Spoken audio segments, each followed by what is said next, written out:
Yo, what's up guys? SMH here. We're doing another reaction video. Today we're reacting to 10 NBA players that will be traded this season.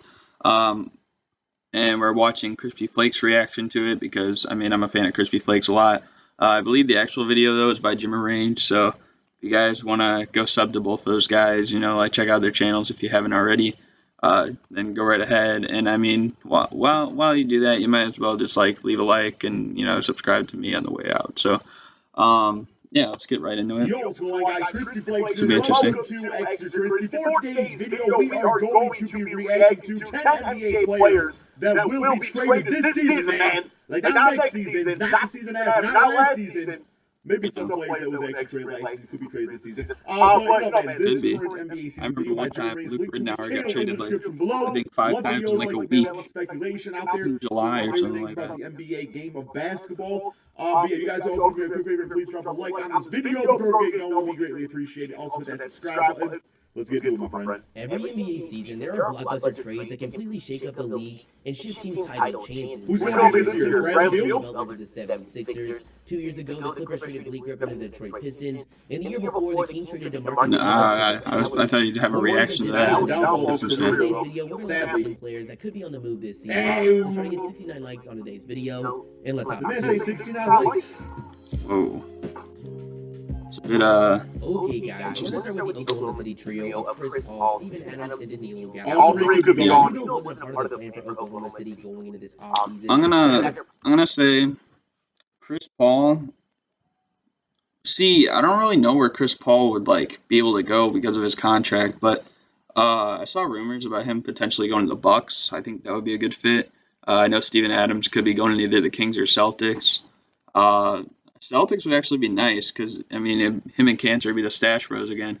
And I think Gallinari would fit a lot on the Trailblazers because they really need some shooting. So that's I guess my predictions for them. Paul George, who was sent to the Los Angeles Clippers, they jumped into a rebuild mode. In return, they got Shai Gilgeous-Alexander, 5 nice player. I like the lot, man. Swaps. The Thunder have always been loyal to Russell Westbrook. You guys know I don't have ad blocker on, so this is going to pop up. Shai Gilgeous-Alexander, though, he's been playing really well so far this year. Okay, Josh. If any move was going to happen, they both agreed it was best, and eventually the Thunder got a deal done with the Houston Rockets, which paired up former teammates in Westbrook. Bro, I still can't believe Russell Westbrook was actually traded. That was kind of crazy. Future picks. The Thunder went from having 2 of the top NBA players in the league on their books to being a team people are talking about landing a top pick in the 2020s. Right now, is they have some solid players such as Steven Adams, Danilo Gallinari, and Chris Paul that are going to lead to wins this season, holding back their chances in the 2020 draft. Now, I don't think the Thunder see a future with these players. The only reason Danilo Gallinari and Chris Paul are even on the roster is good enough salaries to match up in these trades. Could be a playoff team. Sam Presti rose They need to put it together. the draft, selecting players such as Kevin Durant, Russell Westbrook, and James Harden. He has another opportunity to do that, and we should expect some big trades made by OKC throughout the season. Yeah, I don't know about that because that was literally in 3 straight draft classes, and he was in the top 4 every single time. Now with the new draft lottery, it's gonna be really hard to get 3 top 4 picks in 3 straight years. I know the Cavs. Well, the Cavs even did it with 3 number 1 picks before the draft lottery was changed. But it's gonna be really hard to do that, and you don't see people like Durant, Harden, and Westbrook every single draft class. And if you do, there's probably only one of them, and to say the Thunder get 3 of those guys, that's really hard to kind of pinpoint. I think on the Pistons right now with the prices right. For someone that is 34 years old, no, you won't. Getting just 16 points and 5 assists a game, but there's still a market out there for it. Could you imagine dealing with an old-ass Chris Paul, and then old-ass Derrick Rose off the bench? I'm joking, Derrick Rose not really old. It's old basketball terms, but yeah. Crispy, I'm about to go off on you. Didn't you call D-Rose? Yeah. Langston Galloway? I'm just joking. I'm taking on the contract, though. I'm taking on the contract. But the Pistons don't need another point guard. As much as people want to hate Reggie Jackson, he's definitely better than their wings. Other than Luke Kennard, they have Tony Snell over there. They have Langston Galloway, as you said. Those aren't good wing players. With the reigning MVP, but this one does seem realistic. Now, for some other rumored ones, you've got the Miami Heat, which is interesting with their success they're having. Well, the Heat won't trade for him now, the way they're playing. The Dallas Mavericks, with the level Luka's playing at, the Mavericks are out of rebuild mode, and Paul can solidify their spot in the play. I think Mavericks will make the playoffs this year, honestly. Mavericks and Suns, they're both making the playoffs this year. Mark my words. You've got the Minnesota Timberwolves, who are looking good to start the year with Cat playing at an MVP level, and they've got a big contract in Wiggins to make this a realistic possibility. Yeah, Danilo Gallinari might be the easiest player to trade, as he only has 1 year remaining on his deal. There's a lot of value teams on the edge of competing for the title. This past season, he got 20 points and 6 rebounds a game, shooting 46% from the field and 43% from 3. There are a lot of teams in the mix for Gallinari, but I think the clear frontrunner would be the Portland Trailblazers, as they already have talent in Lillard and CJ McCollum. I mean, they're kind of struggling. I know they won yesterday, but they're kind of struggling anyway. Gallinari could really shake up the Western Conference rankings. Basically, what Portland needs is they need like that floor spacing power forward. Like that's what the team needs out there. I feel like Gallinari, is probably more of like a short-term fix. I've also talked like Kevin Love. His contract's a little bit, longer and stuff. Yeah, but I don't. That's the thing. The contract with Kevin Love. Gallinari just because of the contract reasoning. And the thing is, like with Gallinari, is if he buys into like a role player on that team, because he'd be like the third option, then you probably wouldn't have to pay him like over $25 million a year for like 4 extra years. Especially now that Hayward's injured. Well, I don't know. That really adds up. They're different positions, but. And the young duo of Jaylen Brown and Jason Tatum, but after losing Marcus Smart and Al Horford, there are a lot of holes in that front court. Marcus Smart. Landing someone like Adams would really put them in the conversation to be playing in the Eastern Conference Finals. A potential trade package that would make sense would be Steven Adams and Dennis Schroeder for Gordon Hayward, Romeo Langford. I think this video was made the day before the injury, so I guess Gordon could still technically be injured. No. I said injured, man. My apologies, Gordon. I think they can't be traded. Not after like what he's been I don't know through. how long his injury is making this video. It could He was be like playing 3 so weeks, good, he's out for the season. Hopefully it's not that. But yeah, by the trade deadline, still like 3 months away, so should be good to go. In a lottery protected I would see him trading Gordon now the way he's playing. That trade sounded a lot better for the Celtics, with how good Hayward's playing to start the year. Exactly. It makes things tougher, but if the Celtics want to get a top-tier big man, Gordon's contract will most likely have to be involved. In return, I mean, that is true. Like his contract is the one that makes the most sense. That just would suck, dude. Regardless, the Thunder have a lot of storylines to follow. It's going to be interesting to see what happens. They'll end up in a good situation, no doubt. Ever since he joined the Golden State Warriors, and rightfully so. Phoenix Suns, Minnesota Timberwolves. Russell, that's just a front. They have the opportunity to get an all-star trade, and we're not going to pass on. I'd say Minnesota would be Hayward probably made a no better fit sense. of You those already a two. franchise point guard, and there's no need for another shot creator at that same position. I saw one thing for D'Angelo Russell. It was like a 3-way trade. I mean, there was no third team involved, but it's like, what if there was a 3-way trade where D'Angelo Russell ended up on the Knicks and Dennis Smith Jr. like ended up somewhere else? I feel like that would be a good trade because I mean, you have D'Lo, Julius Randle, R.J. Barrett, Kevin Knox. Like that's a pretty good team. Like they could potentially be a playoff team in the East, and they're all relatively young. So at least that would kind of ease the pain for Knicks fans. Your already undersized lineup even smaller, or you're going to have a max contract player coming off your bench. Last season, Russell broke out, getting 21 points and 7 assists a game. He'd be back in New York, too.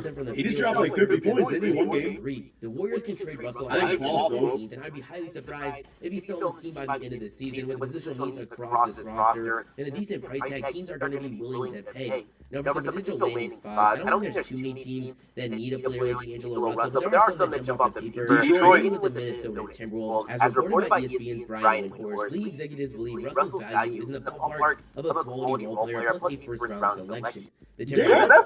Jeez, that's kind of low. Oh. No, that's kind of low though. Like for D'Angelo Russell. Disrespectful to D'Lo. Yeah, that's what I'm saying. Covington has one of the most valuable skill sets in the league, and that's 3-and-D. This past season, he got 14 points a game, shooting 43%. Love me the 3 man, love me the D. You know what I'm saying? Wait. This is a player that would instantly make them better. Basketball related, bro. 3-and-D. On the point with Rocco and Clay on the 3-and-Ds are the. Now with this team's depth, Just ignore that. Yeah, Crispy, you're digging yourself a big hole.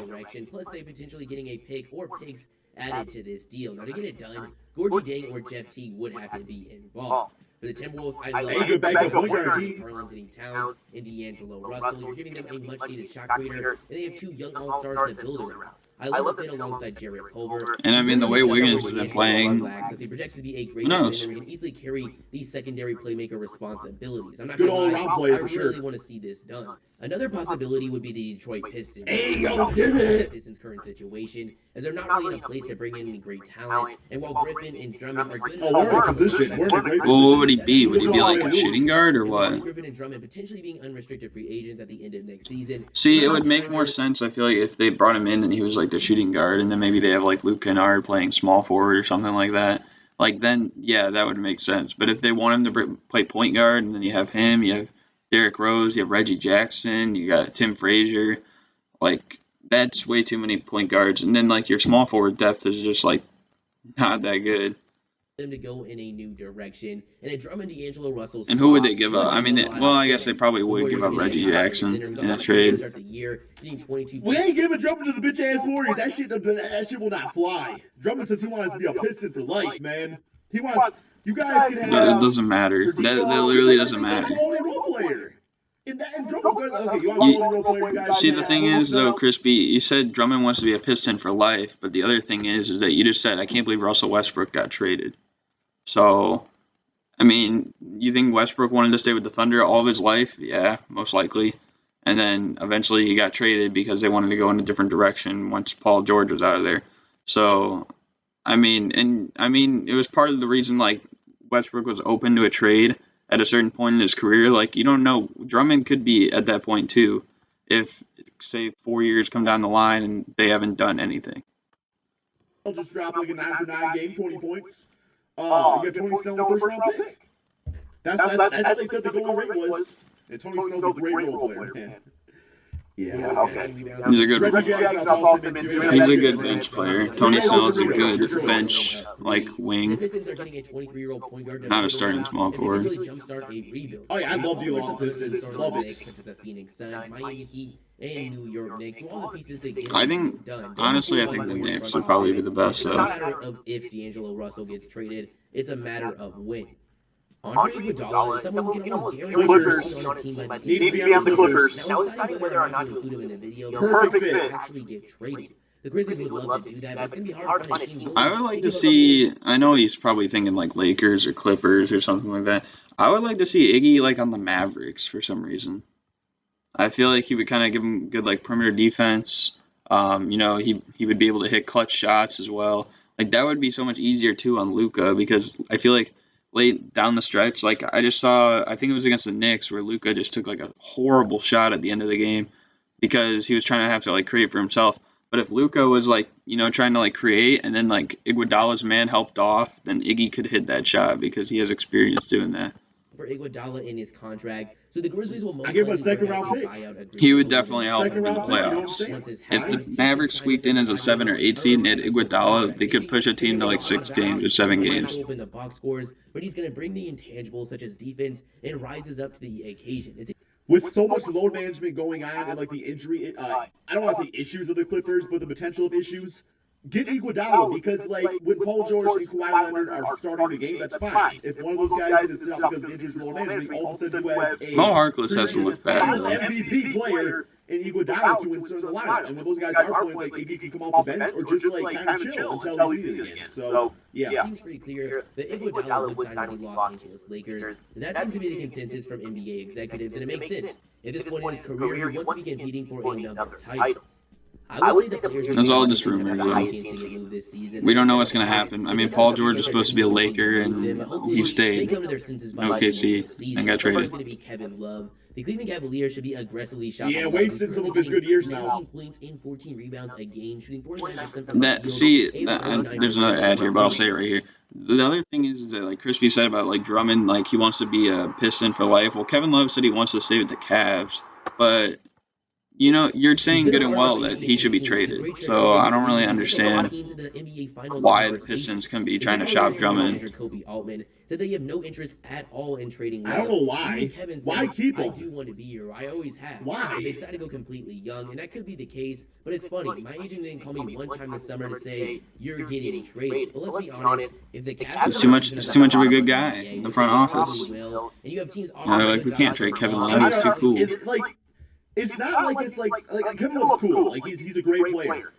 But is he selling tickets? Like, is it one of those cases where it's like He probably used to back in the day when he put up 26 and 14. Like, well, at least he brings in fans, although they, got rid of Kemba Walker and everything. But it's like, is it really going? Even then, he probably didn't sell that many tickets. It was Minnesota. Sorry if you're from Minnesota or if you're a Minnesota fan. So I don't think they're influencer and like stuff. I don't know, man. It's like there's no point keeping him. He's gonna hurt the rebuilding chance of getting a top pick. And it's like you can get some sort of young value for him right now. So I don't understand teams that have that mindset. At the very least, be shopped this season. It's hard to decide. You can trade him to the Blazers for like Labissiere and like players like that. All-time high right now, for sure. Not an all-time high. He had more stock with Minnesota. Available, I think they would jump on it. If the Blazers want to let go of picks, they have a big contract in Whiteside to get something done. It would instantly form one of the top big threes in the league. There's obviously other teams such as the Heat, Timberwolves, and Warriors, but if Love is getting moved, I think the Blazers and Celtics would make the biggest push. If the Pistons decide to go young, like here we go. Here we go. Left on his contract, Griffin would make a lot of sense, and there should be a fair amount of suitors. I don't really see it happening, but Spurs are really in a position to compete in the West right now. And with LaMarcus Aldridge getting up in age, it might be time to move him with only 1 year. I thought you were about to say Blake Griffin for Marcus Aldridge. Oh man, I thought you were about to say Blake Griffin for Marcus Aldridge. Okay, so yeah, okay. See if they can get any value from him while they can. Lastly, we have some young players that don't have a very big role and provide a lot more value to other teams. We're going to start with Obama, and this one is pretty clear. He was the Magic. Good song, bad basketball player. We thought he would. They decided to commit long-term to lose. You called him bad. Have you seen what he's been doing though? Like he actually hasn't been playing that bad this year. I'm pretty sure last year he actually had some injuries, but I mean like the way he's like stretching the floor this year, like his defense, his post game, like he's actually not playing that bad this year. So and try and compete in the Eastern Conference. I mean, because of this, I don't know if he's necessarily a starter level yet. And I'm sure it's funny. He's almost just like Markelle Fultz is for point guards. Like I think Fultz is really good. Right now, I wouldn't call him necessarily like moving someone like starter caliber for majority of would make a teams. lot of sense. Now, Michael Porter Jr. is definitely less likely just because of the time they put into getting him back on the court. Well, he's court. still on his rookie deal, too. Prove that they got the steal of the draft in 2018. But Beasley has a decent chance. He's a solid role player and knockdown shooter. Are these like? He got 11 points a game. I mean, he's talking high on these players. He's talking high on these players. Hold on a second. Okay, that's gonna be it. But he's talking high on like these players, but ultimately, are they gonna trade these guys? Like, I don't think it makes sense for the Nuggets to trade these guys. They're literally, I think, one of the youngest teams in the league, and they got the second seed last year. They're gonna be competing for a while. Like, and all those guys like Malik Beasley and Michael Porter, Michael Porter maybe not right now, but Malik Beasley looks happy to be there, and Michael Porter will once he gets more playing time, because I think by the time next year, he'll probably be the starting small forward on the team. So I don't really understand that. I think if you're the Nuggets, you don't make any moves, honestly. That's what they did in the offseason. They just got Jeremy Grant. And even that was a W. But I don't know. Just doesn't really make sense. Let me know in the comments below what you guys think.